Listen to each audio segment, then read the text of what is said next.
প্ৰাতঃটাইপৰ দৰ্শকলৈ আমি নমস্কাৰ জনাই এজন বৰ্ষেন ব্যক্তিৰ ঘৰত আমি উপস্থিত হৈছোঁহি। যিজন ব্যক্তি আচলতে আমাৰ দেউতা বুলি ক'ব লাগিব, বয়সে তলাব নোৱাৰা এজন অৱসৰপ্ৰাপ্ত শিক্ষক, যিজন শিক্ষকৰ বয়স বৰ্তমান ৯৬ বছৰত ভৰি দিছে। আৰু তেখেতৰ এই গাঁওখনৰ বিষয়ে আমি কথা পাতিম। তেখেতে গাঁওখনত কেনেকৈ নেতৃত্ব বহন কৰি আছিলে সেই সম্পৰ্কে আমি কথা পাতিম। আৰু গোটেই শিক্ষকতা জীৱনৰ কথাখিনি আমি দেউতাৰ ওচৰত আমি অকণমান পাতিবৰ কাৰণে আমি আহিছোঁ। দেউতা, আমি নমস্কাৰ জনাইছোঁ আপোনালৈ। কি ক'ব, আমি জানিবলৈ আহিছোঁ ঠিক আছে যে আপোনালোকৰ গাঁওখনৰ বিষয়ে। গাঁওখনৰ আপুনি পৰিচয়টো দিয়ক, আৰু প্ৰথমে আপোনাৰ পৰিচয়টো আপুনি দিয়ক। আমাৰ গাঁওখন হয় বহুপথাৰ। তাৰমানে গাঁওখনৰ চুকে চুকে আগে পাছে পথাৰ থকাৰ কাৰণে যেনে যি যায় তেনে পথাৰ, সেইকাৰণে বহুত থকাৰ কাৰণে বহুপথাৰ বুলি কয়। বহুপথাৰ গাঁওখনে ৰেজিষ্ট্ৰেশ্যন হিচাপে 4টা খণ্ড আছে। লেকচন আছে, বুঢ়া লেকচন আছে, বন বাগিচা আছে আৰু ৰঙামাটি। এই 4টা খণ্ড আছে আমাৰ বহুপথাৰ গাঁওখনত। আমাৰ বহুপথাৰ গাঁওখনৰ উজনি নামনি প্ৰথমতে এখনে আছিলে, নামনি বহুপথাৰ গাঁৱতে আছিলে। 1919 কোনোবা মই চনটো পাহৰিছোঁ।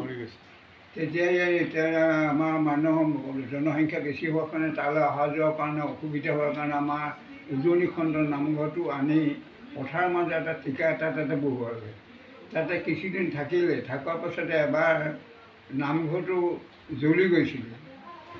কেনেকৈ জ্বলিছিলে মানে সেইটো কোনেও ক'ব নোৱাৰে, কিন্তু এটা কথা জানিছিলে যে তাত শৰাই দিছিলে এঘৰে, চাকি তাতে থৈ গৈছিলে। চাকি তাতে আছিল, কি চৰায়ে নে কি হ'ব নি পেলাই খেৰৰ ঘৰ আছিলে নামঘৰটো, তাত লাগিলে নামঘৰটো গোটেইটো পুৰিছিলে।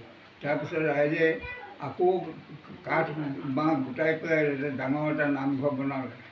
নামঘৰ বনোৱাৰ পাছতে তালৈ মানে বিশেষকৈ বাৰিষা বৰসবাহটো পাতে আহাৰমহীয়া, মানে অহা যোৱা কৰা বহুত অসুবিধা। আমি যেতিয়া মই শিক্ষকতা কৰিলোঁ, তেতিয়া মোতকৈ ছিনিয়ৰ এজন আছিলে, মোৰ সম্বন্ধত ভতিজা চেনিয়াম গগৈ। আমি দুইজনে এদিন আলোচনা কৰিলোঁ, বোলো এই নামঘৰটো আমি বামলৈ আনিব নোৱাৰোঁনে?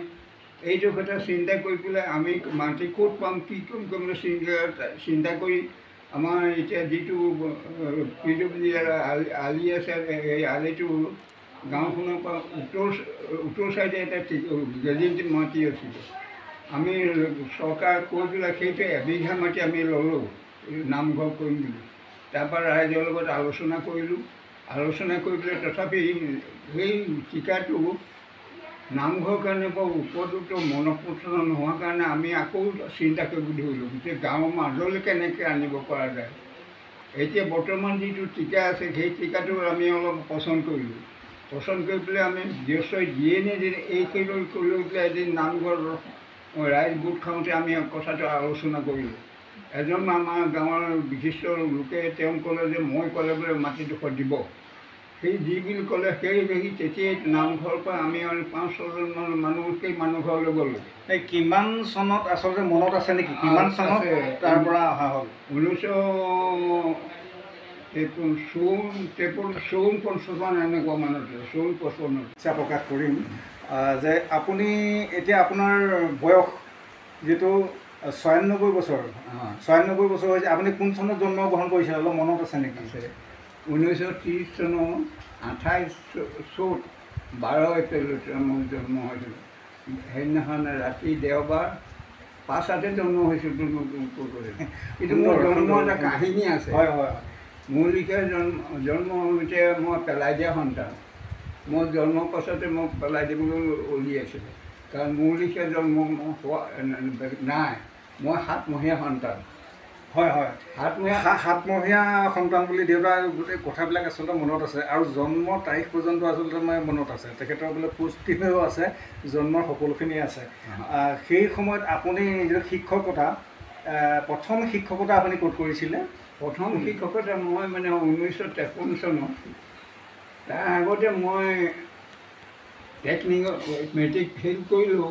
মেট্ৰিক মই ইংৰাজীত ফেইল কৰিলোঁ হয় 1951 চনত।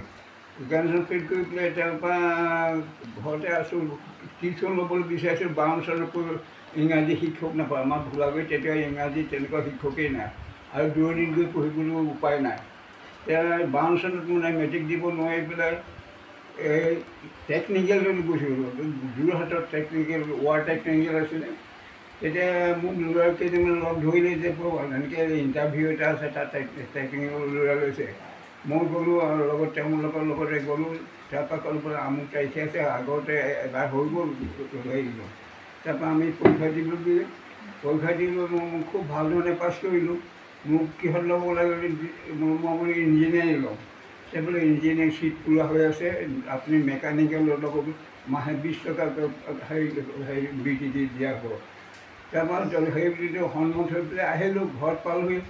ঘৰত তেতিয়া আমাৰ বৌয়ে আমাৰ ওচৰৰ এজন শিক্ষিত আছে অনিল গগৈ, তেওঁক সুধিলোঁ বোলে ৱাৰ টেকনিকেল সেই যাব খুজিছে, ৱাৰ টেকনিক মানে কি?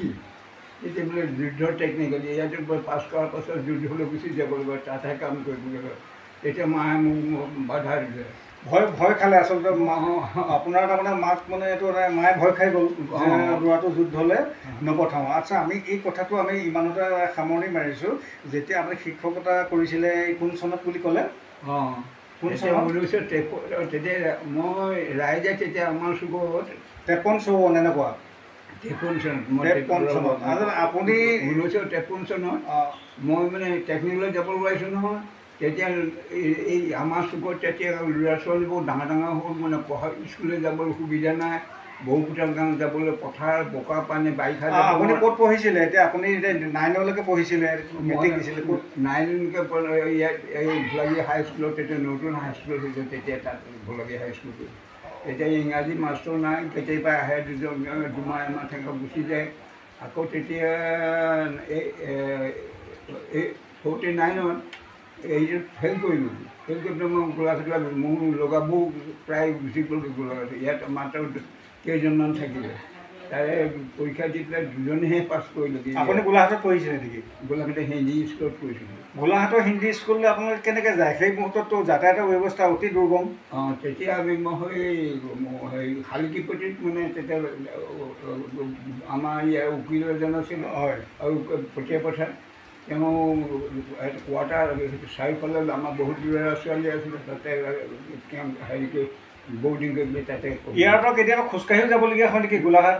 নহয়, ৰেলত যাওঁ। ৰেলত যায়? ৰেলত যাওঁ। তাৰমানে তেতিয়া আমি পইচা ভৰিব নালাগে আৰু এনেই যাওঁ, আহোঁ আৰু পইচা। হয়, এতিয়া আমাৰ মানে মেইন কথা হ'ল কি, আমাৰ দেউতাৰ আচলতে অলপ কাণখনো অতি দুৰ্বল হৈ আহিছে, গধুৰ হৈ আহিছে। গতিকে সেইকাৰণে অকণমান আমি ডাঙৰকৈ কথা ক'বলগীয়া হৈছে। আপুনি সেই সময়ত আপুনি যেতিয়া শিক্ষকতা কৰিছিলে, তেতিয়া আপুনি কি পাৰিতোষিক আপুনি কিমান পাইছিলে তেতিয়া?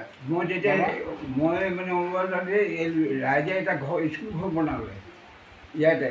দৰমহাটো আপুনি কিমান পাইছিলে? যাব নালাগে, তই আমাৰ এই ল'ৰাখিনি এদিন ডাঙৰ হৈ গ'ল, তই এই ল'ৰাখিনিকে কোৱা। তেতিয়া বাধ্য হৈ পেলাই মই এই নতুন স্কুলখনতে মই হৈ গ'লোঁ। ফেব্ৰুৱাৰী মাৰ্চত মানে স্কুলখন খুলিছোঁ 1953 চনত। 53 চনত এই ক্লাছ বহুৱাইছোঁ। 53 চনত মাৰ্চৰ পৰা অক্টোবৰ 1 অক্টোবৰ স্কুলখন গ্ৰাণ্ড হৈছিল। তেতিয়া মোক দৰমহা দিছে 30 টকা মাহে। 30 টকা মাহে? মাহে 30 টকা। লাচিত ক্লাব বুলি আছে। লাচিত ক্লাব আমি 3জনেই, বেনুবুঢ়া, থানেশ্বৰ আৰু মই, আমি 3জনেই কৰ্মকৰ্তা। আমি তেতিয়া বল খেলাকৈ কওঁ আমি ইয়াত এইফালৰ পৰা শ্বিলং, নগাঁও, মণিপুৰলৈকে আমি খেলিছিলোঁ। এই ওচৰতো দেৰগাঁও চেৰগাঁও এইটো গোলাঘাটতো এইবোৰ চবতে খেলিলোঁ। এতিয়া মণিপুৰলৈকে আমি বল খেলোঁ। তেতিয়া ক্লাবটোতে ঘৰ এটা দিয়াৰ কাৰণে সেইডোখৰ সেই মাটিডোখৰ এতিয়া বৰ্তমান যিটো ক্লাব ঘৰ আছে সেইডোখৰ বাগানৰ মাটি। তেতিয়া বেনুবুঢ়া থানেশ্বৰ সিহঁতে দুয়োটা সহযোগ কৰি পেলাই তাত কোনপিনে মাটিডোখৰ লৈ তাতে ক্লাব ঘৰ বনাব। আমি ধন্যবাদ জ্ঞাপন কৰিছোঁ।